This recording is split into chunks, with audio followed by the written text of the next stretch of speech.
C'est la rentrée aussi pour la communauté d'agglomération Arles-Isère et nous accueillons son président Franck Lombard. Bonjour. Bonjour. Alors, on va parler bien sûr de l'actualité. Avant de parler de cette rentrée, on va revenir un petit peu sur l'été. Quels ont été les grands dossiers pour vous de l'été ? Il y en a tellement que j'ai du mal à mettre de l'ordre. Mais disons que les grands dossiers, c'est comme toujours l'ouverture de nos plans d'eau, le maintien d'ouverture de nos piscines, la fermeture de la patinoire, c'est-à-dire un certain nombre de services qu'il faut recalibrer en fonction, bien entendu, des difficultés que tout le monde rencontre, notamment sur l'énergie, d'où, par exemple, la fermeture de la patinoire pendant un peu plus de 2 mois. Et puis, bien entendu, on prépare la rentrée. Donc, pendant juillet et août, nos services, au-delà des vacances, qu'il a fallu pour la première fois, pour moi, imposer un peu à certains cadres qui étaient fatigués, au-delà des vacances, préparer la rentrée, puisque dès la rentrée, nous préparons le budget et nous préparons toutes les actions qui vont se dérouler en 2024.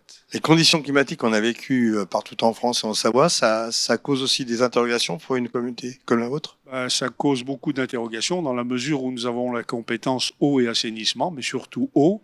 On a la chance de ne pas avoir manqué d'eau. Il n'y a qu'un point qui a été un peu sensible, c'est-à-dire sur Héry, sur Ugine. Partout ailleurs, on a été en alerte plus ou moins forte, mais nous n'avons pas eu de rupture donc d'alimentation d'eau. Il a fallu faire quelques travaux en urgence pour des réparations, mais le travail qui est fait depuis plusieurs années commence à payer véritablement. Et là, c'est toute la force de l'agglomération, c'est-à-dire que précédemment, il y avait 22 systèmes de gestion de l'eau. Aujourd'hui, il n'y en a plus qu'un.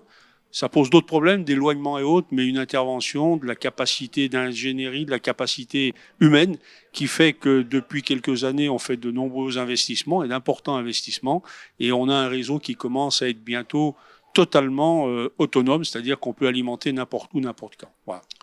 Revenons-en à ce mois de septembre qui a bien démarré déjà. Quelles ont été les priorités que vous avez fixées à vos équipes ? Ah bien, les priorités, ce sont tous les budgets. Il y a 14 budgets à l'agglomération. Ce sont tout le travail qui a été fait pendant l'année 2023 pour caler un petit peu nos nouveaux projets. Il y a des projets importants comme le cinéma, un travail avec la commune d'Albertville. Il y a des projets importants comme la rénovation des EHPAD, une qui se termine à Ugine et une rénovation qui va démarrer, j'ose espérer, l'année prochaine à Bâti. Il y a aussi des interventions, comme je l'indiquais, pour l'eau et l'assainissement, mais surtout l'eau, et puis des préparations de très gros projets, comme par exemple un projet de méthaniseur, à côté de la station d'épuration pour fabriquer du gaz vert. Vous parlez du cinéma, ça c'est très fédérateur au niveau du grand public, et on a l'impression qu'on tourne un petit peu en rond depuis quelques années presque maintenant. Un cinéma est un fédérateur également d'un point de vue urbanistique, donc il faut faire attention. La réflexion a été portée par les élus d'Albertville, puisqu'il est envisagé, bien entendu, sur la commune d'Albertville. Aujourd'hui, on a un site et j'ose espérer qu'avant la fin de l'année, on aura finalisé notre projet du cinéma. Alors, on parlait de budget, justement. Quels sont les investissements prioritaires, même si on a déjà un petit peu évoqué, est-ce qu'on peut aller un peu plus loin dans la réflexion ? Eh bien, l'eau et l'assainissement, encore. C'est-à-dire que le budget principal va venir alimenter l'eau et l'assainissement pour accélérer nos projets.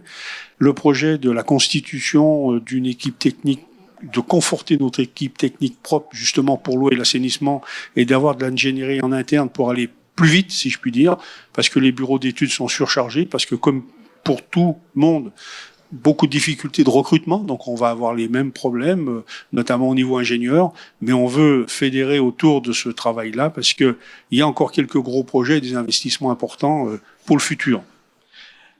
Il y a des choses au quotidien qu'on vit à Arles-Isère. On est au pied des stations. J'imagine qu'au niveau économique, c'est un vrai poumon. On essaye d'orienter des choses. On avait beaucoup de constructions privées. On avait beaucoup aussi d'entreprises à investir. On a encore des zones commerciales comme celle de Gilly qui sont en plein développement. Vous avez quel type de projet avec les décideurs ? On a des projets extrêmement importants puisque depuis un peu plus d'une année maintenant, on préempte toutes les ventes. C'est-à-dire que toute vente qui se passe, on préempte, généralement parce que ce sont des endroits stratégiques pour nous. L'agglomération, par exemple, sur le secteur de l'extension de Gilly, qu'on appelle le Petit Marais, est propriétaire d'une bonne partie de tous les terrains.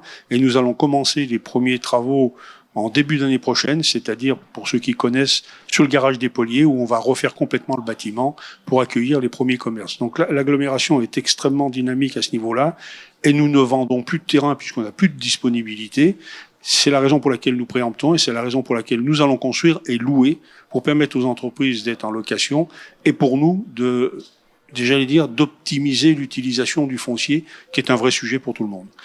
Au-delà d'Arlisère, quels sont les échos que vous avez et le sentiment que vous avez sur cette reprise économique de septembre? Quand je dis reprise, c'est un mot un peu complexe à évoquer aujourd'hui. Il y a un double écho. Il y a un écho des artisans et du bâtiment où il y a encore du travail. La montagne fournit encore beaucoup de chantiers, malgré les difficultés de recrutement. Et puis, on a l'écho inverse du GITEC, par exemple, qui est en difficulté actuellement.